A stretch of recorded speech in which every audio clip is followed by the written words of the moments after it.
What's going on, everybody? How you doing? And welcome. My name is Lord PeteyTV. As always, we are giving you Mythic Plus information of what is happening throughout this whole entire week. What is going on for Mythic Keys and so on and so forth. Now, it is going to be week 14. What we're going to be rolling into. We're going to talk about affixes.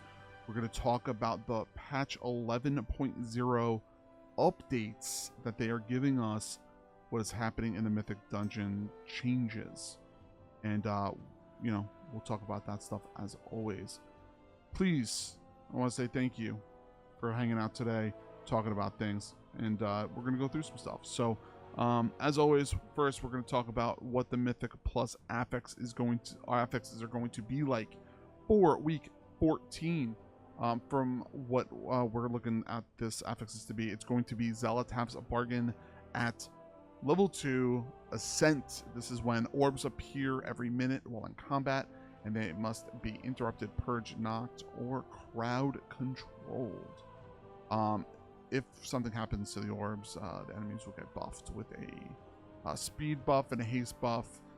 If the orbs are interrupted, players get a stacked buff worth of speed or haste, which is pretty crazy and pretty awesome. So anyway, that is our 2% affix buff. We're going to be dealing with fortified at affix 4, which means non-boss enemies are going to have more health and they're going to deal more damage. Someone like myself who is working on dealing with the upgrades, and I have a prop paladin I'm working on. It's going to be a pretty crazy week for me to work on there. So hopefully we end up getting some good stuff out of it that way. As always, 7 is the Challenger's Peril, which means after the first death of a key, you get 90 additional seconds, but every death costs 15 seconds, which means you will get one freebie, essentially. So that is on 7 and 10. You're going to get your Tyrannical, which means bosses are then going to have 25% more damage. I'm sorry, health. And they're going to have 15% more damage. So you're going to end up having to deal with that. Now, the last thing is Affix 12, which is going to be Zealot's Guile. Now, the Guile, as always, is going to be the removal of the Zealot's Bargain and a flat increase in HP and damage. So there is a lot of different things right there that I want to make sure you are all aware of for week 14. So be aware that you're going to be dealing with lots of different little things throughout the whole entire week. But the most thing you really need to know and you really need to keep an eye on is the fact that if you are not pushing 10s, you are going to be getting smacked real hard throughout everything, which is going to really push you to learn how to use your cooldowns properly. The other thing is that if you are doing 10s, you're going to have to really know where you're using your cooldowns, even for boss fights, and even calling for cooldowns from your friends and stuff like that. So be aware of those things. Now, I want to talk about what I like to say is 3 kind of important things that are coming up with this patch. Now, the biggest thing, what I like to talk about is the gems for the ring that we're going to be getting. The gems are going to be warbound, and they are going to allow you to do more damage, and they're going to equip your ring.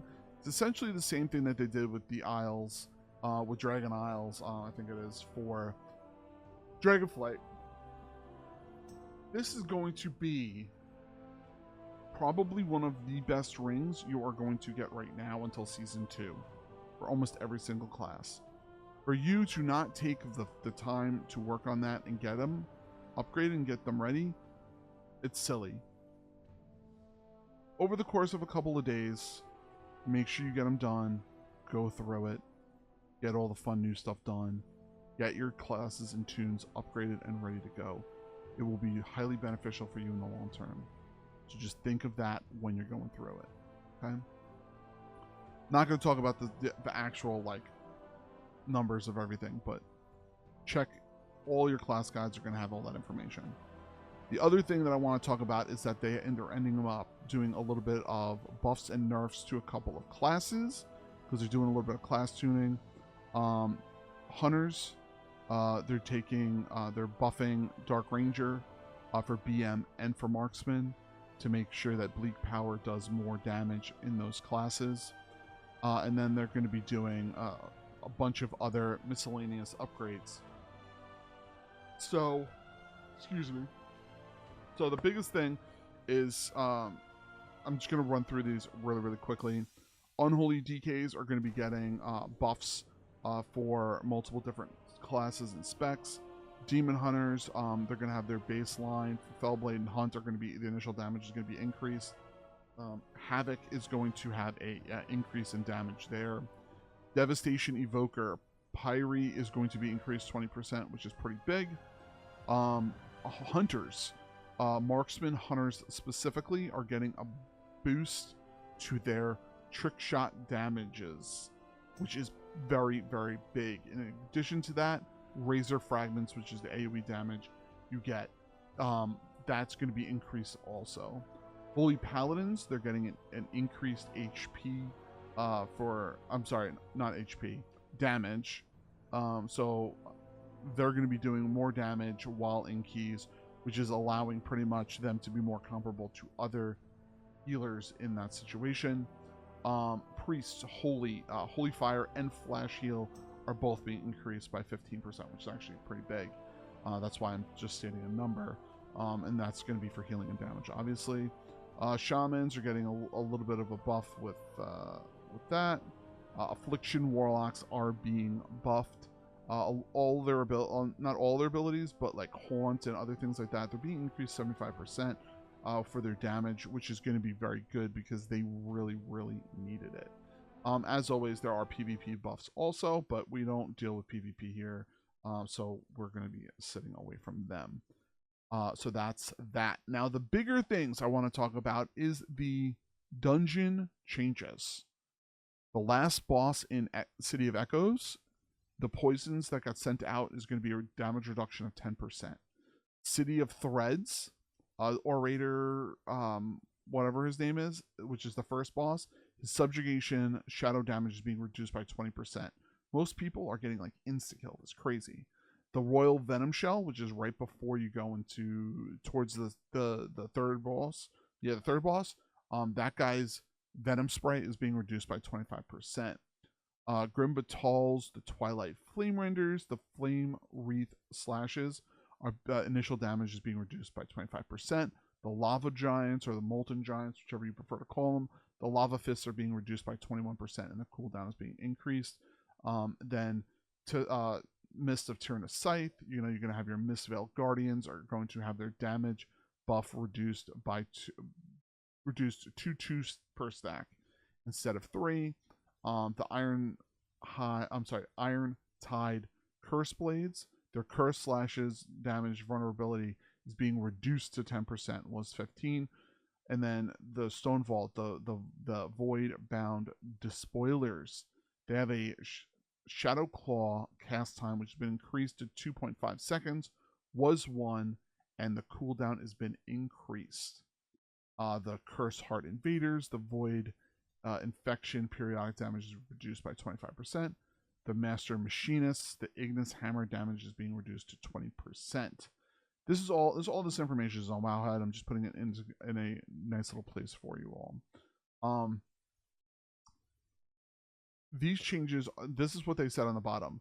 This is from World of Warcraft. These changes are intended to address high damage frequency cast magical damage attacks, as well as non-magic dispel spells that require significant throughput increases if they cannot be removed. Now, this is really going to put everybody in a really good spot for next season. I think that people are really going to be allowed to get most of their stuff together and get that stuff completed. So I'm kind of excited to see the changes and what they're going to end up doing, and hopefully everything ends up working out a lot better in the long run. We're, like I always say, make sure you hit that subscribe button here. I greatly appreciate everyone that is, checking us out. Greatly appreciate and love you all. We've been working on doing lots of different videos for multiple different things on the side. We actually were able to get a whole bunch of coverage for Kingdom Come Deliverance 2, which will be coming out in January. So, things are going to be well. All right. I love you all. Dream big, keep gaming. Have a fantastic rest of your night and your week. Good luck on your vaults. I will have my vault being open as soon as I possibly can and put out for you on Wednesday. I love you. I'll see you all soon. Thank you. Bye, everybody.